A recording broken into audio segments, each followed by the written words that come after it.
কিও দাদা, কালকা দেখলাম দাদি রেলে হাসপাতাল গেছো, আবার আজ গায়ে লাই পড়ছো। দাদি শরীরটা কেমন?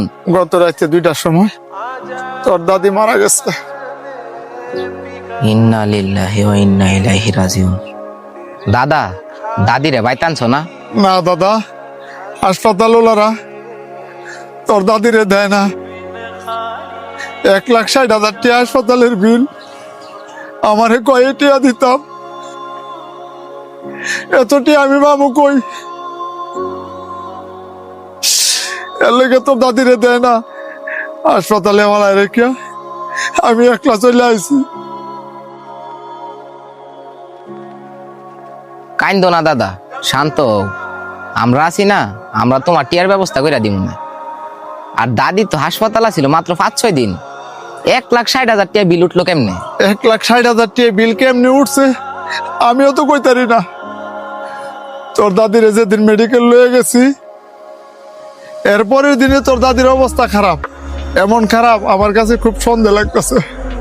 তখন আমি কান্নাকাটি করতেছি, ডাক্তার ডাক্তার, দৌড়ায় 2-3 জন ডাক্তার আয়া কইতাছে তাড়াতাড়ি আপনার রুগীরে আইসিইউর ভিতরে ভরুন লাগবো।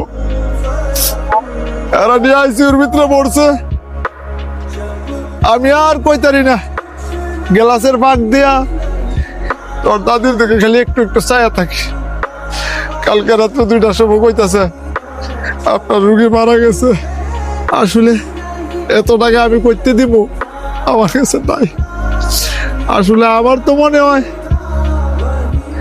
যেদিন আমার সন্দেহ হয়েছে ওই দিনই তোর দাদি মারা গেছে। ওই ডাক্তাররা বাটপারি কইরা আইসিইউর ভিতরে বইরা বিল উঠাইছে। দাদা, তোমারে যে আমি কি কয়ে সান্ত্বনা দিমু, আমার বাসা নাই।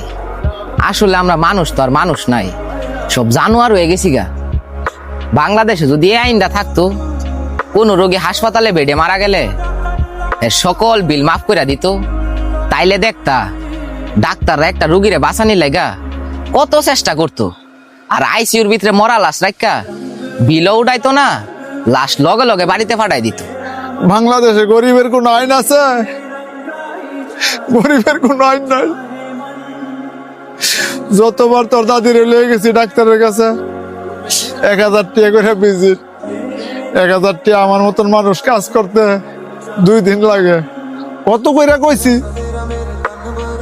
কিছু কম নেন, কোনো লাভ নাই, কোনো লাভ নাই। এদেশে গরিবের কোনো মূল্য নাই। দাদা, তুমি শান্ত।